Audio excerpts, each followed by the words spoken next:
Assalamualaikum warahmatullahi wabarakatuh. Alhamdulillah, wassalatu wassalamu ala rasulillah.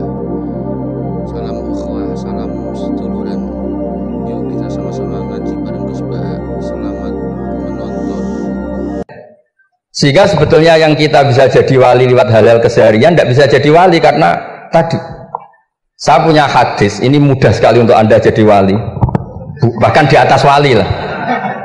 Inna wuha ta'ala layar do anil abdi, pakai inna masih pakai lam taukid.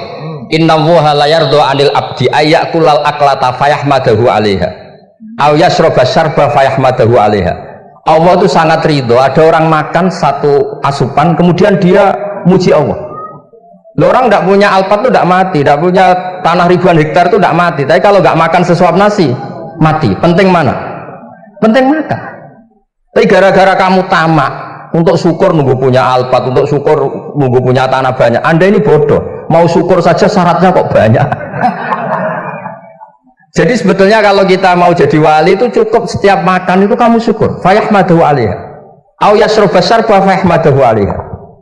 Makanya wali-wali dulu kalau didik raja yang sedang berkuasa itu ditanya, kamu raja besar, punya pengaruh besar, andaikan kamu di padang pasir dan kemudian Anda tidak mendapatkan air sama sekali, apakah kamu menggantikan kerajaan kamu demi beli satu seteguk air?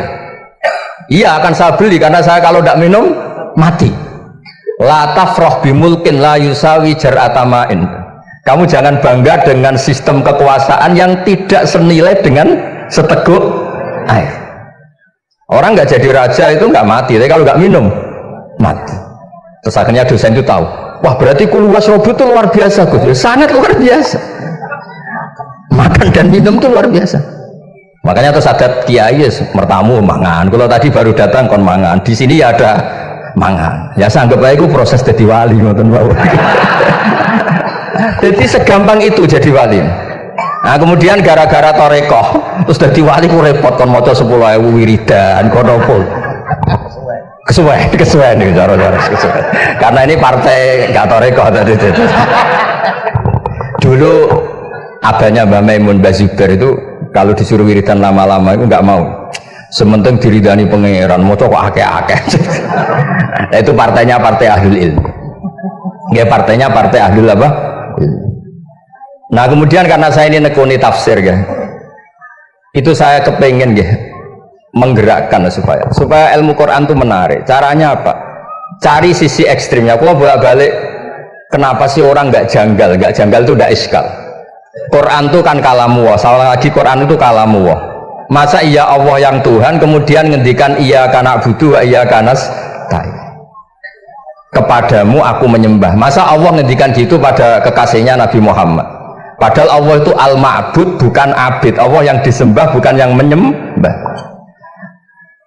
Semua ahli tafsir, saya bukan bilang sebagian, semua ahli tafsir pasti ngendikan begini. Wa yuqaddaru qabla qaulihi ta'ala iyyaka na'budu qulu. Sebelum iyyaka na'budu itu ada kata yang disimpan yaitu qulu. Jadi ya anak butuh itu betul ngendikannya Allah, cuma sudah dikasihkan Jibril kepada umatnya Rasulullah. Jadi Jibril bilang gini ke Rasulullah Muhammad kul iya kanak butuh. Kemudian Nabi juga bilang ke umatnya kulu iya kanak butuh. Jadi ini kalam Allah yang sudah milik kita. Nah berhubung milik kita, kita sah mengatakan iya kanak butuh. Karena kalau tidak janggal, masa iya Allah berdoa ihdinas siratal mustaqim, tunjukkan kami jalan yang benar. Lah kalau ihdinas siratal mustaqim kalamu Allah berarti kan Allah yang berdoa. Nah, sehingga semua tafsir bilang sama. Wa yuqaddaru qabla qauli ihdinas siratal mustaqim qulu. Nah, terus ada mufassir lain bilang jangan mulai iya kana butuh ya semuanya. Mulai bismillah, qulu bismillahirrahmanirrahim. Masa iya Allah sendiri yang bilang bismillahirrahmanirrahim. Nah, dengan tafsir seperti ini terus kita akhirnya lagi-lagi kembali ke usul fikih, kembali ke balaghah, kembali ke nahwu. Kalau enggak, ya Anda akan menafsiri Quran pakai logika Anda sendiri. Sampai ada mungkirus sunnah. Pokoknya sementing kembali ke Quran. Orang roh Quran itu kayak apa? Saya kemarin ngaji di Sedan di daerah saya bilang, Sayyidina Umar itu Islam sebelum minta hidayat. Khalid bin Walid ya Islam sebelumnya ya tidak minta hidayat.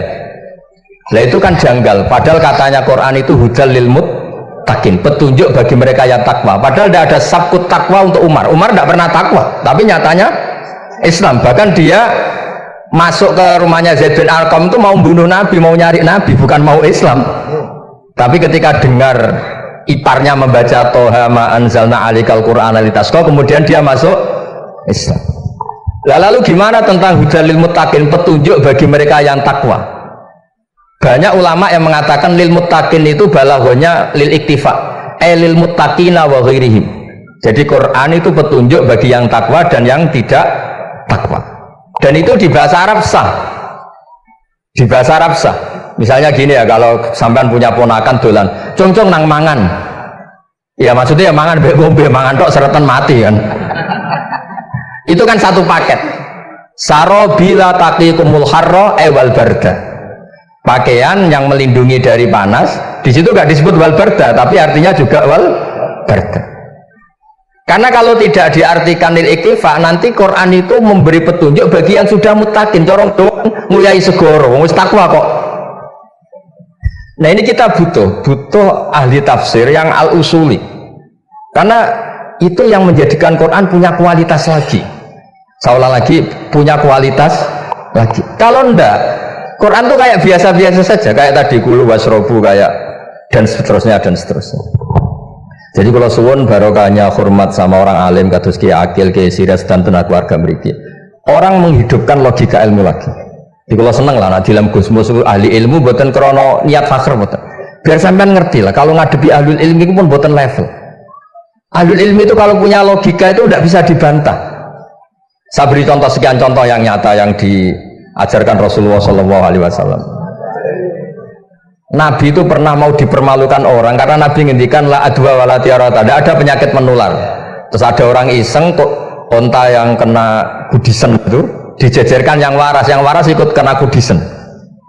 Terus orang ini tanya, ya Rasulullah ini tadi sehat, tapi kena onta yang kudisen ikut kudisen. Nabi tanya lagi, faman a'dal awal, yang kudisen pertama ketularan siapa? Wah itu dari Allah ya, maksud saya seperti itu. Jadi ada terus orang-orang kafir itu cara berpikir aja alal alihata ilaha wahida inna hadalah syai'un ujab. Muhammad ya tentu mereka masih jangkar. Muhammad problem kita ini banyak. Kalau Tuhannya satu tidak cukup. Ada problem kredit macet, ada problem macam-macam kan, utang piutang macam-macam. Kalau Tuhannya satu tidak cukup. Kita butuh Tuhan banyak karena problem kita banyak. Lalu Nabi mengajarkan mereka apa logika yang dibangun. Kalau kamu jadi buruh, kemudian majikan kamu banyak, semuanya merintahkan kamu bingung nggak?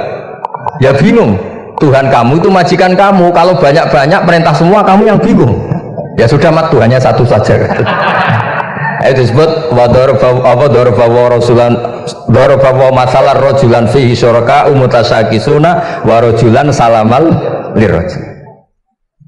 Nah sekarang itu kita ini mulai kehilangan fatonahnya Rasulullah SAW. Nabi dulu itu kalau menerangkan ilmu itu logikanya gampang sekali. Logika yang dibangun itu gampang sekali. Ada orang cerita, ya Rasulullah saya ini ada sekian anak saya, yang paling saya cintai satu. Apa saya boleh melebihkan yang paling saya sayangi dalam pemberian? Nabi jawabannya itu tidak langsung jangan enggak. Apakah kamu berharap bahwa mereka semuanya baik ke kamu? Iya semuanya saya ingin baik ke saya. Ya kalau gitu jangan ya. Kan tidak fair kita mengunggulkan yang satu, melebihkan yang satu, sementara kita berharap semuanya baik. Itu tidak fair kata Nabi. Jadi dulu Nabi itu terus ini yang cerita fikih. Dulu Ahlul Madinah itu mangga itu masih pentil sudah dijual.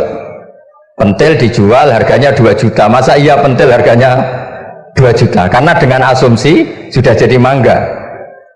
Tapi ketika Nabi datang di Medina dan penduduk Medina itu abkhosna sikailan, orang paling buruk dalam pertimbangan dalam jual beli, Nabi cara ngendikannya itu unik. Aro'aitum lau annallaha yamna'us samra fabima yastakhillu ahadukum mala akhi.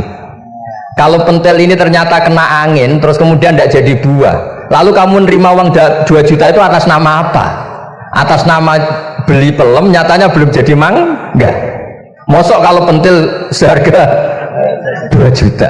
Semenjak itu terus Ahlul Madinah sadar kalau jual buah itu nunggu ba'da budui solahiyah, setelah samroh ini berbentuk. Terima kasih sudah menonton, mudah-mudahan bermanfaat bagi kita semuanya. Jangan lupa like, subscribe, komen, dan share. Wassalamualaikum.